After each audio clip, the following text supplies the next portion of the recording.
Hey y'all, welcome to Boundaries and Grace. Hey y'all, I'm Taylor Chandler. I'm a licensed marriage and family therapist. I help you break negative relationship patterns by shifting your attachment style. I've been on a little bit of a break. Haven't been on social media, haven't been posting. This is the longest break I've ever taken off social media. Since I started my business 3 years ago, I have just been enjoying real life. I'm still been working. I've still been having one-on-ones. I just finished a group yesterday. There's still been things going on, but not nearly as much as I've been putting out and doing over the last 3 years. So I've just been enjoying this time off. But I'm really ready to get back. I'm feeling energized and ready to go. But I do need to update you all about what is even going on and just recenter us in this work. It's actually probably been like 2 months since the last episode. And there's been a lot that's happened in that last 2 months. In this last 2 months, there's also was a lot happening in all through season 10. If you were here, especially before season 10 and with me through season 10, I want to give clarity about where we're at, where I'm at with this practice, what I'm focusing on, what we're doing, what the goal is, and what you can expect to happen next. Because it's different than when I last saw you. And I think it's important to give clarity around that before just making another pivot. So I have notes right in front of me to help me keep on track. So if I'm looking down, that's what I'm doing. Okay, so for 9 seasons, about 90 episodes, I focused on attachment. I love helping you understand your attachment style. That's about how you relate to yourself and others, unhealthy patterns, how to change it. Everything was going great. I love my practice. I love being an entrepreneur. I even love Instagram for what I've been able to do through Instagram for my work and being able to meet other people virtually that I've then met in real life and opportunities that have come by way of social media. There's a lot of really good things that have been going on over these last 3 years. Of course, there's been tons and tons of work and problems I never thought I would have. So I've had one-on-ones, groups, workshops, Instagram, social media, now starting YouTube, putting things up on TikTok. People have found me through that. It's been a good time. But with all that, I was also seeing how widespread, how universal this issue is and how serious it is. Of course, I work with attachment. Attachment is a niche, but just because it's a niche doesn't mean it's small. All of us are affected by attachment. We all have an attachment style. Our attachments to other people greatly affect our lives. This is just a universal thing. So attachment is a niche in the sense that it is specific and particular, and it's a framework that is incredibly useful for seeing relationship problems and internal problems for sure. But it's big. It's big in terms of who's affected by it because it's literally everybody. Honestly, and I'm not going to go down this rabbit hole, although I could, and I really kind of want to, but I won't. I consider this an epidemic. The inability or the unwillingness to connect with other people or even your own self, the emotional depravity, people being essentially emotionally starved from even their own parents or close relationships, spouses, best friends, or people who you consider to be close to you that you don't actually feel close to or don't actually feel like you have a trusting, healthy, sustainable relationship. Emotional depravity, high anxiety, high depression. We're all, I think at this point, we've heard the statistic that anxiety is out of control. People are the most anxious they've ever been. They're the most depressed they've ever been. The low resilience, the low bounce back ability, poor regulation skills, the inability to manage emotions and relationships. If I can't manage my own emotions, I definitely can't manage the emotions that are happening between us. I consider this an epidemic. The sheer number of people, relationships, and families dealing with these attachment issues, these emotional and mental issues, the numbers are absolutely insane, and the effects that poor relationships have on every aspect of our lives is tremendous. Again, we can talk about that for hours in and of itself. If you've been a part of my work, if we've interacted one-on-one or in group, I take this super seriously. I won't go too deep down the rabbit hole, but I will say this before I move on. Understand this about attachment. I've missed making videos. I'm not gonna lie to you. I like the break, but I like a little video. Okay. Understand this about attachment. A secure attachment helps you feel okay in the world, like you matter, like someone notices you, like you're making some sort of difference to someone, like someone loves you. Y'all, this is not a cherry on top of your life experience. This is a vital need that we have within ourselves to feel loved, valued, seen, heard. When you're unable to develop and maintain those types of relationships, it will trigger anxiety, depression. It's like that deep. What is your purpose? Do I even matter? Our relationships with others and how we're being perceived and how we're being received, how we're being experienced and how we're experiencing other people and how we're experiencing ourselves through relationships is a really big deal. It's giving us a lot of information about who I am as a human. This is huge. So when it's not going well, it creates a huge problem. I had a lot of contact with what we all know is true, that people were and are spiraling out mentally and emotionally, and relationships are in a state of chaos. So I'm like, oh my gosh, this is a gigantic issue. I need a huge, perfect, gigantic solution for this problem. And that's how I got to season 10. That's how I got to spirituality, bringing that more to the forefront, bringing that, honestly, not even more to the forefront. I smacked it on the forefront. I was like, we're all going to look at this together. Okay. And that's what we did. I reached into spirituality. I reached into God. I intersected it intentionally with this work. And that's what we were doing all through season 10. Now where I'm at is different. And this next season is going to be very different than season 10. We're not going deeper down that road. We're actually pivoting away. So again, the reason why I want to make this video is to give you, is to give clarity around these transitions. In the 9th season, I became convinced that the solution was spirituality, specifically God, specifically the Christian God, also known as Yahweh, and that this solution needed to be explicitly offered. I've made a case in the past for codependency in God and how we can't be secure in ourselves until we have a secure relationship with God. It was a good argument. But I got deeper and more specific. I think that was in like season maybe 8 or 9, maybe both. Probably, I think it was in season 8 or 9. But in season 10, I definitely got deeper and more specific, and I was glued to it. Like, I did not want to move off of it. I really wanted to, some of you know me well enough to know by now, like, I don't want to just give you a bullet point. I want to give you a deep understanding of what's going on. So I decided going into season 10 that it wasn't just going to be one episode about spirituality or God. I was going to, which I did, commit to doing a season on it and really unlayer this thing so that we can understand this intersection. All throughout season 10, I made connections between God, Christianity, Jesus, and attachment related issues like self-esteem, confidence, shame, forgiveness, rejection, and love. Not only did I have the podcast, but I had a small group of Christian women called Rock Solid, which met weekly throughout 2023 up until mid-August. And I had a weekly Bible study that was open to anyone. I was constantly learning, studying, reading, and listening.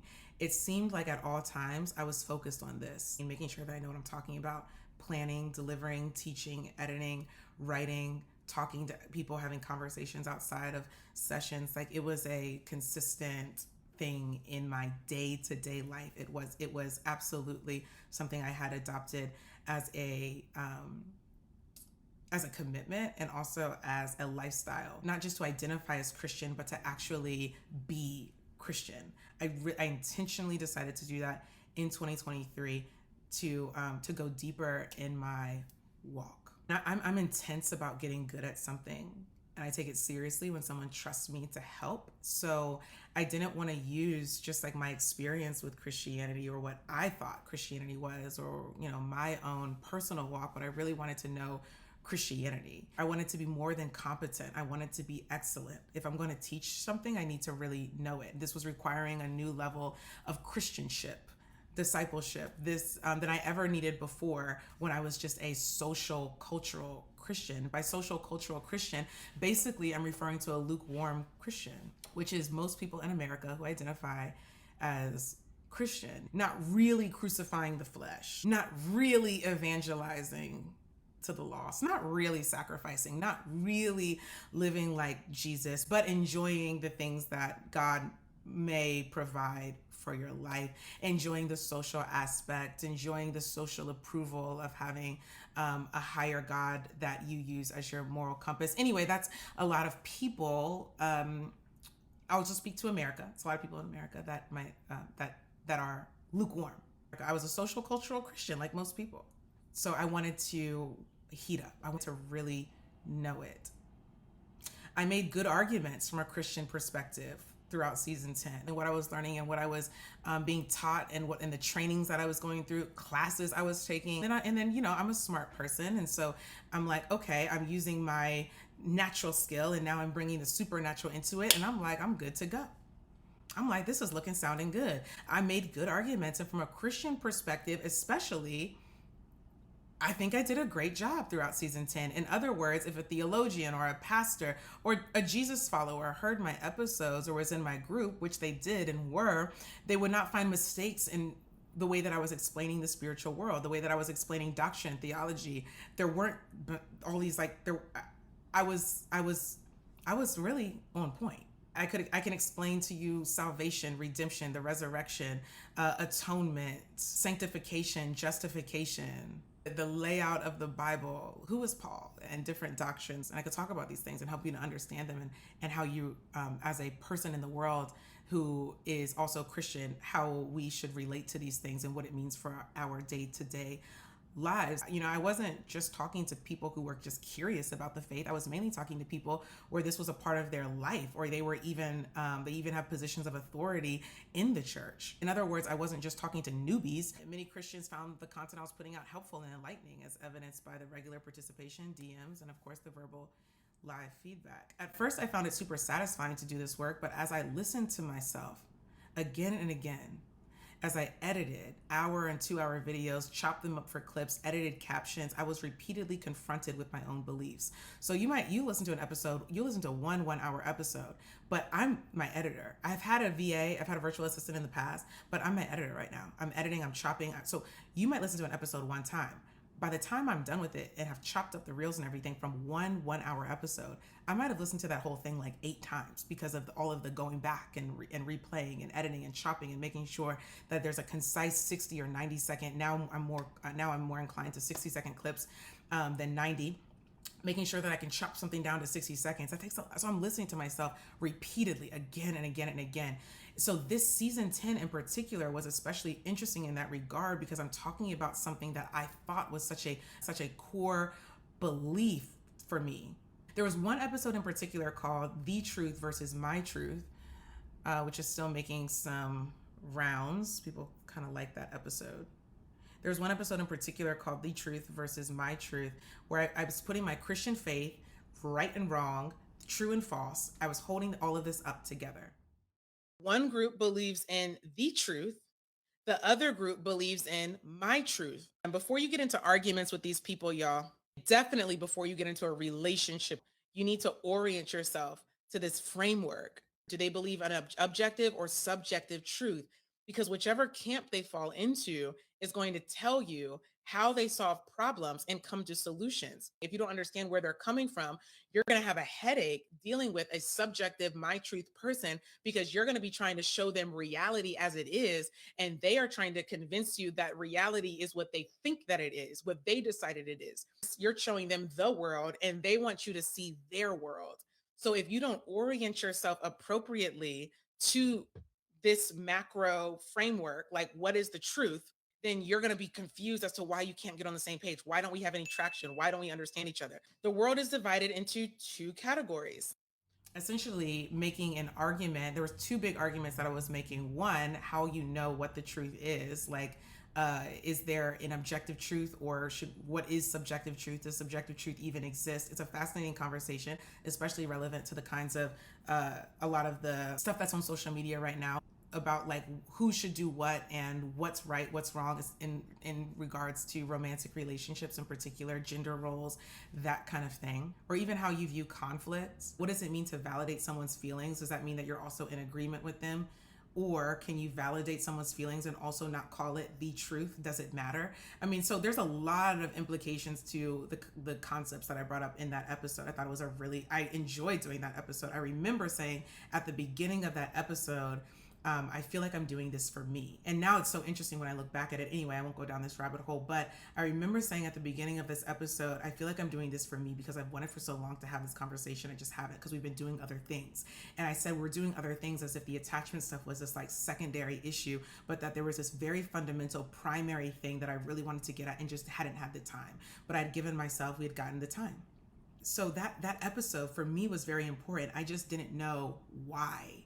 It was because it turned out to be more than just like, oh, this is a conversation that I've been waiting to have. It actually turned into something that was a lot bigger. And it wasn't just this episode. There are so many parts of this story, I just tried to pull out a couple things. And because some of you may have seen the episode, and there's still clips of it on Instagram. All the clips of it are Instagram or still on Instagram. The live video is still on Instagram, I think. So although there are many things that brought me to where I'm at right now, specifically in regard to spirituality and faith, the My Truth episode is something that you have access to, so I don't have to maybe explain as much as some of these other also very big things that brought me to this place. Hope that makes sense. So there was this episode where I'm holding up my defining right and wrong, true and false, and my Christian faith. So essentially I made the claim that, okay, well, if there is an objective truth, and if objective truth is the way that I prefer to go about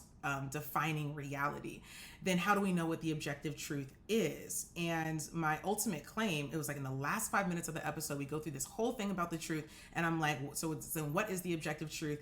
And I make the claim that the objective truth is God, the Word of God, the Bible. Okay, that is an absolutely gigantic claim that I was totally willing to make, because that is what being a Christian is.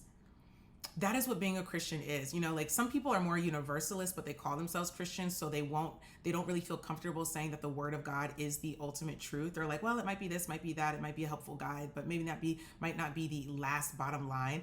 But that's not Christianity. That's universalism or some kind of like aspect of spirituality, whatever. I won't even get too specific about the labels. It's not particularly about that today. But what I am saying is that if you are truly talking about Christian, capital C Christian, you're talking about discipleship, you're talking about Christian, okay?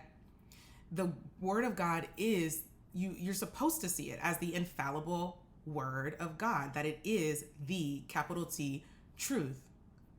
And so in my effort throughout 2023, especially to be a particularly good Christian, I needed to absolutely adopt that as a truth. Like it was something in the past that I knew was a truth of Christianity, but it wasn't something that I ever was challenged to exercise. Like I wasn't confronted with like, well, do you really believe this? It was just like, oh, I know that I'm supposed to believe it. So it was like a claim or a belief that I had somewhere floating in my mind, but I was not challenging myself, nor was I challenged by anyone else to make that actually like to prove that I really believed it. But now I'm like, okay, well, I'm going to be a Christian like in real life, like in public life, in professional life.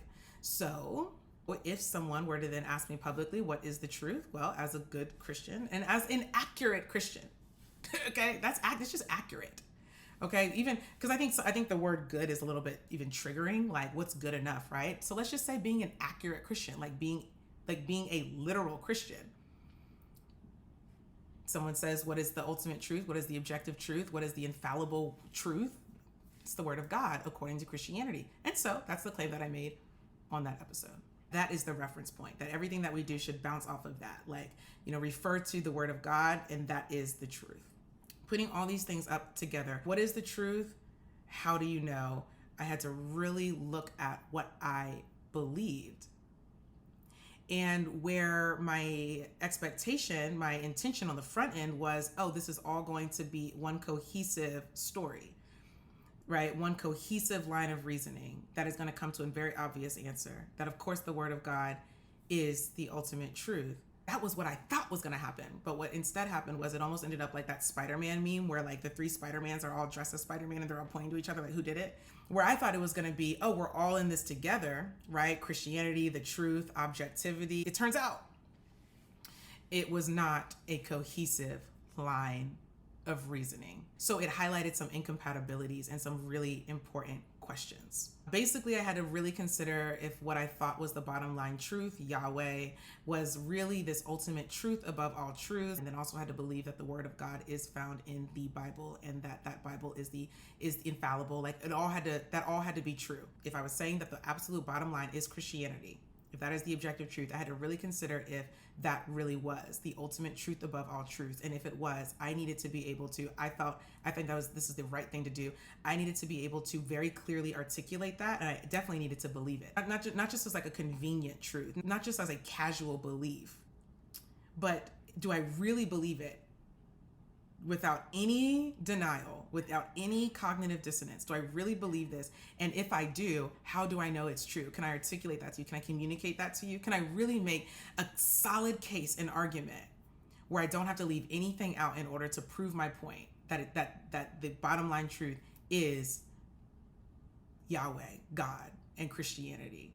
Do I really believe it? And can I articulate it to the point where I don't have to be in denial or fool myself in order to make this point? I really had to be real. I really wanted to be real with myself, because ultimately I came to many realizations and decisions.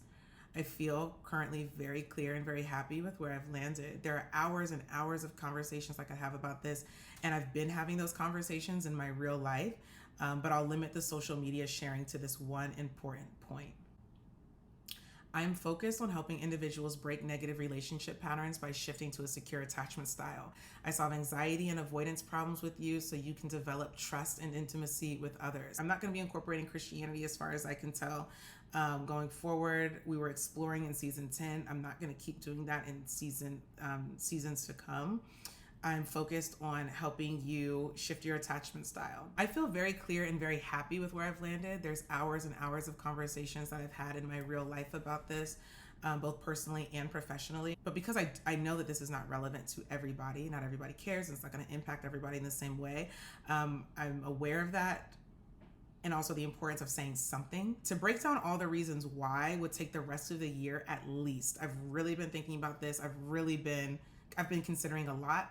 And to break down all the elements of what brought me to this place in particular would take the rest of the year. It's November right now. Easily, this could take 6 weeks just to get through how I went super deep to lay out the season 10 stuff, and now I'm pivoting in a different direction. And it was such a big thing. I think trying to deliver the journey, the elements, the whatever, my thought process, to try to deliver that in bite-sized ways, even in an hour-long episode, which is not bite-sized. Like I can't do it in 60-second clips. I can't even do it in an hour and a half long episode.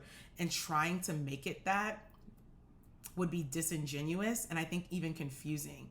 So I really had to consider, like, do I want to try to break this down and make this make sense, or do I just tell you what the update is, tell you what the pivot is, give you kind of the basics of how I came to that, and just move forward. Ultimately, that's what I'm deciding to do.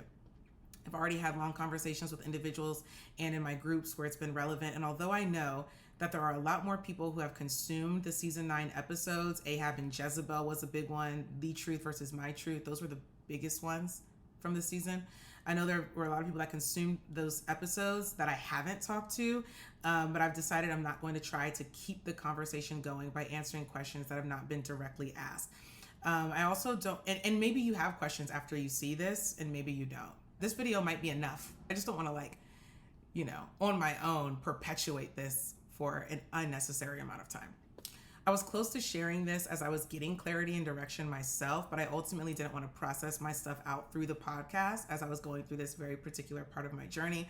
I didn't want to detract too much from the attachment stuff. I was like, I need to know whether I'm going more down season 10 lane or if I'm not. And while I was figuring that out, I thought it was the best decision to take time to think before I came to you with something like this. Majority of my podcast, right, 90 out of 100 episodes, or maybe like 100 out of 108 or 9 episodes, it's not spiritually based.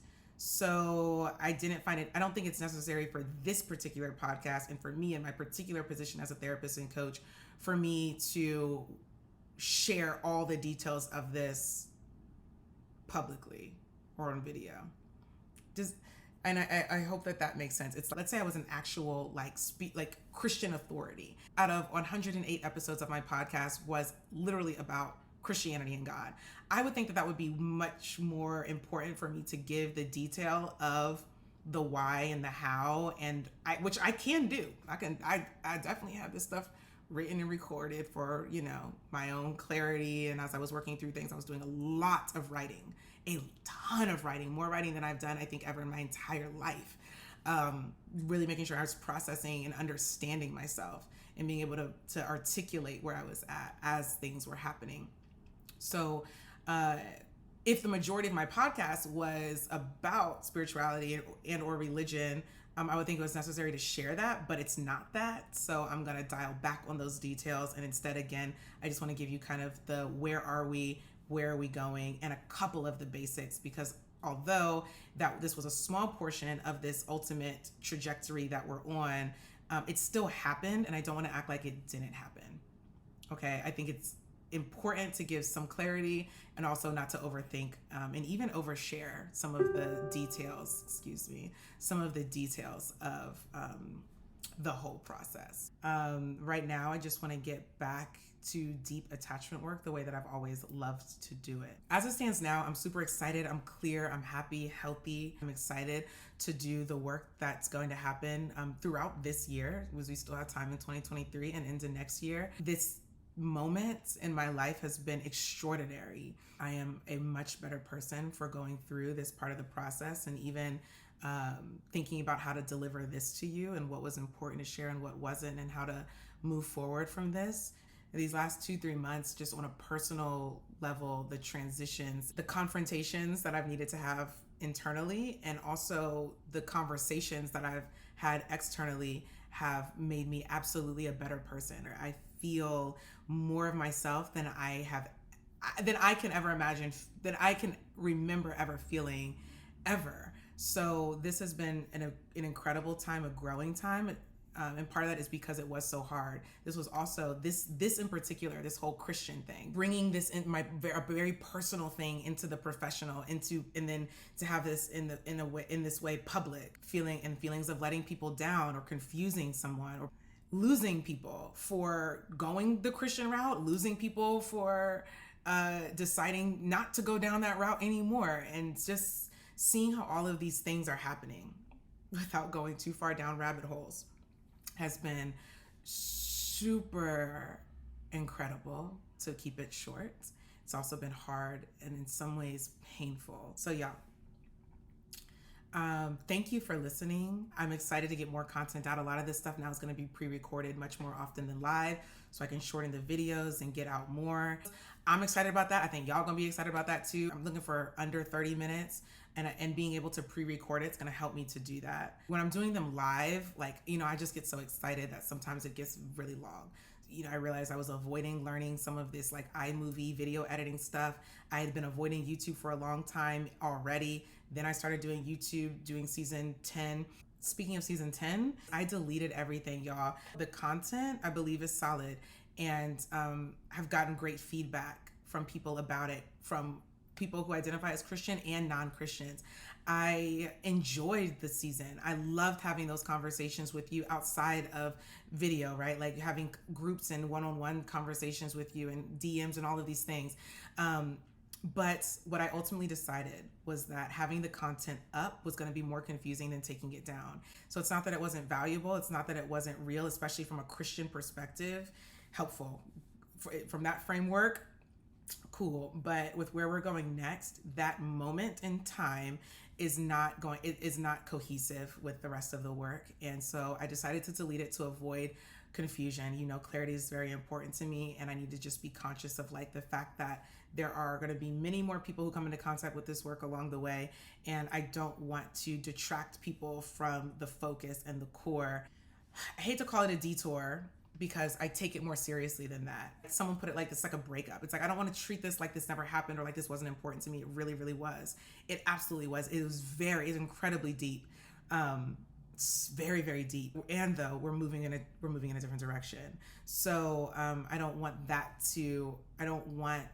that relationship, that detour, that moment to deter someone from getting to the ultimate goal of secure attachment. I need to represent the way that I genuinely believe that change happens and what we need to do to be securely attached. My content really needs to reflect that. I need the content to be cohesive, and I need it to make sense. I need it to be clear. And so deleting the podcast episodes and the videos off YouTube is not a reflection of the way that I really did value it and what I really know that it meant to plenty of people. I cared about that content a lot. It was more logistical. That's the majority. That's the number one thing. It's just from an aerial view, best to just wipe it away. The videos are still up on Instagram. I deleted some posts. I deleted Bible study, like things like the Bible study posts, rock solid stuff. I deleted some clips from some of those episodes that are like very much pointing to Christianity as solution for some of these issues. But the full live videos should still be up on Instagram as of today, November 14th, 2023. So they're off of Boundaries and Grace. The full videos are not on YouTube. The shorts, a lot of the shorts are still there, just like there are shorts and full videos on Instagram. Okay, so y'all, I just wanted to give you this this update, get warmed back up on the camera because we have a lot to do. I hope this was helpful for you, and this was also helpful for me, just so that we can then get back to work. And there'll be more moments along the way where we'll touch base on a more personal note. I foresee that for our future together. So y'all, thanks for tuning in to Boundaries and Grace. Please subscribe to the channel. You can find me on Apple, Spotify, and Audible. Boundaries and Grace with Taylor Chandler. I will see you very soon. Bye.